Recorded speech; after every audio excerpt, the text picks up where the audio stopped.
Hi friends, welcome back to my channel. ಹೇಗಿದ್ದೀರಾ? ಎಲ್ಲರೂ ಆರಾಮದಿರಿ ಅಂದ್ಕೊಂಡಿದ್ದೀನಿ. ನಾವು ಆರಾಮದೀವಿ. ಬನ್ನಿ ಇವತ್ತಿನ ರೆಸಿಪಿ ಏನು ಅಂತ ನೋಡೋಣ. ಇವತ್ತಿನ ರೆಸಿಪಿ ಏನಪ್ಪ ಅಂದರೆ ಮಸಾಲ ದೋಸೆ ಹೇಗೆ ಮಾಡೋದು, ಅದ್ರ ಬ್ಯಾಟರ್ ಹೇಗೆ ರೆಡಿ ಮಾಡ್ಕೊಳ್ಳೋದು ಅಂತ ನಾನಿವತ್ತು ತೋರಿಸ್ತಾ ಇದ್ದೀನಿ. ಇದು ಪಕ್ಕ ಹೋಟೆಲ್ ಸ್ಟೈಲಿಯ ದೋಸೆ ಆಗಿರುತ್ತೆ.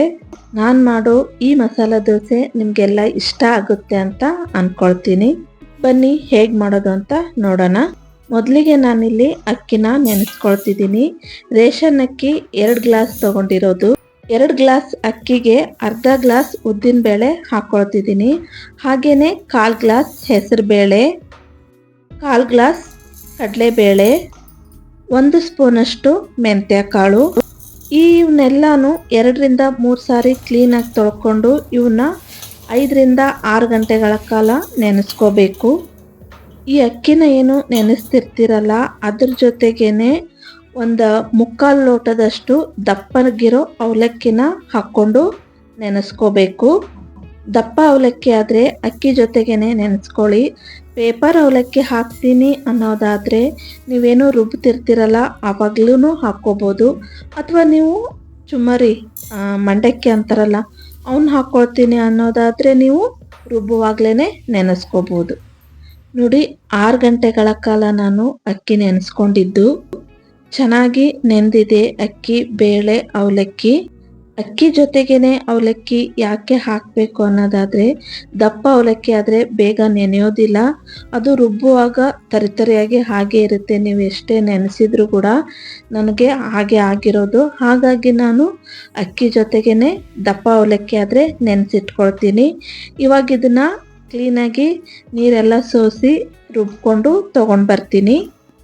ನೋಡಿ, ನಾನು ರುಬ್ಬಿ ಈ ಥರ ಒಂದು ಬಾಕ್ಸಲ್ಲಿ ಹಾಕಿ ಕ್ಲೀನಾಗಿ ಟೈಟಾಗಿ ಮುಚ್ಚಿಟ್ಬಿಡ್ತೀನಿ. ಚೆನ್ನಾಗಿ ಹುದುಗಿ ಬಂದಿರುತ್ತೆ.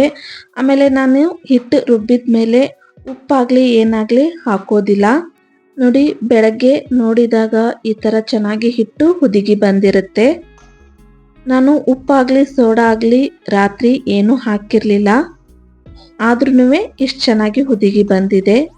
ನೋಡಿ, ಇವಾಗ ಬೇರೆ ಪಾತ್ರೆಗೆ ಹಿಟ್ಟೆಲ್ಲ ಹಾಕ್ಕೊಂಡು ತೊಗೊಂಡು ಬಂದಿದ್ದೀನಿ. ಮಸಾಲ ದೋಸೆಗೆ ಯಾವ ಥರ ಬ್ಯಾಟರ್ ಬೇಕೋ ಆ ಥರ ರೆಡಿ ಮಾಡ್ಕೊಳ್ಳೋಣ.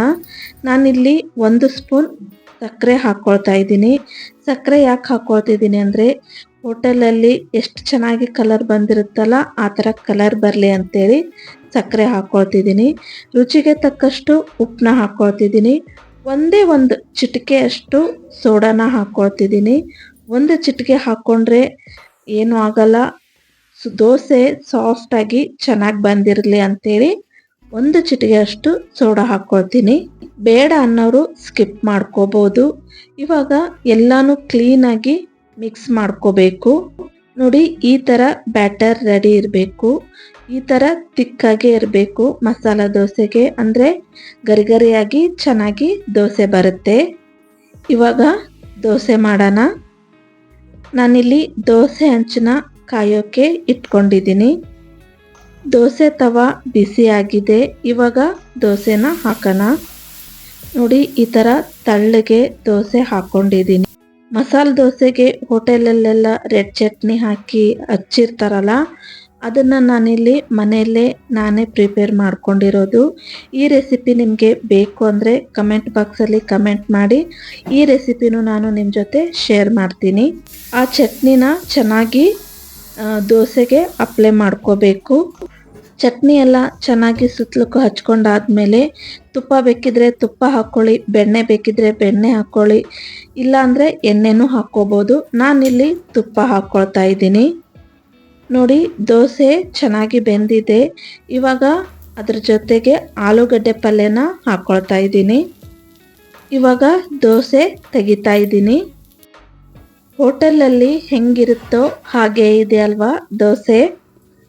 ನಾನೇನು ಹೋಟೆಲಲ್ಲಿ ಮಾಡೋ ರೀತಿ ದೋಸೆನ ತೋರಿಸ್ಕೊಟ್ಟಿದ್ದೀನಲ್ಲ, ಅದು ನಿಮಗೆ ಇಷ್ಟ ಆಗಿದೆ ಅಂತ ಅಂದ್ಕೊಳ್ತೀನಿ. ನೋಡಿ, ಸಖತ್ತಾಗಿ ಬಂದಿದೆ ಅಲ್ವಾ. ಟೇಸ್ಟು ಕೂಡ ಅಷ್ಟೇ ಚೆನ್ನಾಗಿತ್ತು. ನನ್ನ ಮಕ್ಕಳಂತೂ ತುಂಬಾ ಇಷ್ಟಪಟ್ಟು ತಿಂತಾರೆ ಈ ದೋಸೆನ. ನಾನು ಮಾಡಿರೋ ಈ ದೋಸೆ ನಿಮಗೆಲ್ಲ ಇಷ್ಟ ಆಗಿದೆ ಅಂತ ಅಂದ್ಕೊಳ್ತೀನಿ. ಇಷ್ಟ ಆದರೆ ನಿಮ್ಮ ಫ್ರೆಂಡ್ಸ್ ಆ್ಯಂಡ್ ಫ್ಯಾಮಿಲಿಗೆ ಶೇರ್ ಮಾಡಿ. ಹಾಗೆ ಹೇಗಿತ್ತು ಅಂತ ಕಮೆಂಟ್ ಮೂಲಕ ತಿಳಿಸಿ. ಸಬ್ಸ್ಕ್ರೈಬ್ ಆಗೋದನ್ನು ಮಾತ್ರ ಮರಿಬೇಡಿ. ಪಕ್ಕದಲ್ಲಿರೋ ಬೆಲ್ ಐಕನ್ನು ಒತ್ತಿ. ಬನ್ನಿ ದೋಸೆ ಹೇಗಿತ್ತು ಅಂತ ಟೇಸ್ಟ್ ಮಾಡೋಣ. ನೋಡೋಕಂತ್ರೂ ಹೋಟೆಲ್ ಥರನೇ ಕಾಣಿಸ್ತಾ ಇದೆ. ಬನ್ನಿ ಹೇಗಿತ್ತು ಟೇಸ್ಟ್ ಅಂತ ನೋಡೋಣ. ತುಂಬಾ ಟೇಸ್ಟಿಯಾಗಿ ಸಖತ್ತಾಗಿ ಬಂದಿದೆ ದೋಸೆ. ನಿಮಗೂ ಈ ಟೇಸ್ಟ್ ತಿನ್ನಬೇಕು ಅಂತ ಅನಿಸಿದರೆ ದಯವಿಟ್ಟು ನಿಮ್ಮ ಮನೆಯಲ್ಲಿ ಮಾಡಿಕೊಂಡು ತಿಂದು ನೋಡಿ. ತುಂಬಾ ಸಖತ್ತಾಗಿ ಬಂದಿರುತ್ತೆ. ಮತ್ತೆ ಸಿಗೋಣ ಇನ್ನೊಂದು ವಿಡಿಯೋ ಒಂದಿಗೆ. ಟೇಕ್ ಕೇರ್, ಬಾಯ್.